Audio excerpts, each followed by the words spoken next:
So I think that's been a very gratifying journey over the last few years. I'm also glad to be associated with the lead of this book that we saw just now. And I must say that your endeavors associate you with the Prime Minister Narendra Modi's Viksit Bharat journey of 2047. In the last 10 years, India has moved in strides from fragile 5. We are now first 5. We hope to be rank 4 soon. And then move on to the 5 trillion economy rank 3 in next couple of years, maybe by 2027, 28. And to that extent, I can say that the declaration of Amazon, I was going through this book, for an additional $15 billion US by 2030, building an additional already invested $11 billion US is also going to be an important contribution to the making of the 5 trillion economy of India.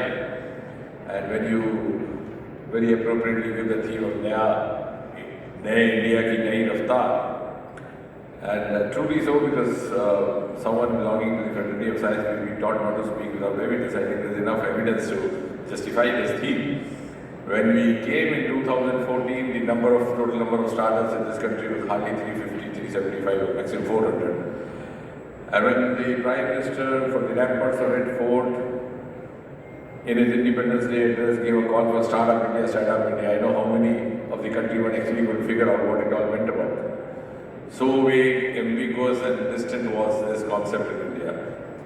But see, what a miraculous journey it has been. Today we stand at rank 3 in the world ecosystem of startups. From 350, we are now almost to 1.75. We have among the largest number of unicorns. And even if you see sector-wise, for example, in biotechnology, we were just 50 startups in 2014. Now we are nearly 9,000. And I think not much of effort, not much of not only innovation scientifically, but also innovation in thinking has gone into this, and also innovation in policy planning and in reforms. And I think the biggest instance of that is the space sector, which functioned behind a wheel of secrecy for nearly 60, 70 years. And as a result of which we just had a single-digit startup there. We introduced the new space reform just about 3 years back. Space was opened up to the private sector, and now we've moved on to almost 300 space startups, some of them of global potential. And the first generation of the space startups are already turned into very lucrative entrepreneurs. And that's because this government had the conviction and the courage and the capacity to take out-of-box decisions, to break the taboos of the past, because this was something nobody had asked for, nobody had imagined for. Everybody was reconciled that the space sector has to function in confidentiality as it has been functioning all these years. But now, some of the media persons here will bear me out. For each launching, we have not less than 1,500, 2,000 media persons and about 5,000-10,000 spectators at a place which was actually forbidden till about 3 years back. So what I'm trying to say is that this government is very much forthcoming in partnering in such endeavors. We are very open to the public-private participation. That skepticism between the two sectors is also done away with. And some of the recent success stories have given India a place of esteem in the world arena. And we have enough evidence to say that no longer we are being led, we are also ready to lead. And then the easiest example is that, for example, television, Vikram would bear me out, happened in America way back in 1950s. That famous presidential election of 1960 where John Kennedy turned the tables on Richard Nixon was a consequence of a TV debate. But here in India, we got to see our first Chitrahar somewhere in 1970s. It's no longer so. No longer so now. We are among 5 or 6 nations in the world who have launched a formal quantum mission. We are the first in the world to have come out with a DNA vaccine for COVID and also made it available for the other countries in the world.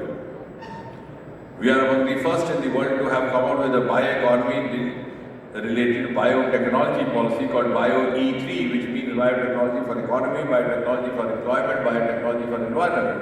because it's a considered view of the economies all over the world, and the next industrial revolution is going to be by-economy driven, just as the last one was the IT driven in the 1990s. And India has already taken a lead, moved on in that direction. And therefore, and of course, as far as artificial intelligence is concerned, we have already come up with an India Artificial Intelligence Mission. We are also into the global partnership in AI, which is called GPAI. And that makes me personally also gratified to see this SAMBhav happening, which is actually a synergy of StartUp India and IF and SIT. And I personally believe, and I'm sure that every year would also bear me out, that if we have to move on from here, we have to move on in an integrated fashion. So it has to be whole of government, it has to be whole of nation, it has to be whole of society, it has to be whole of the world. And if we have to reach that pedestal of 2047, we have to live up to the global benchmarks, we have to follow the global parameters, we have to follow global strategies.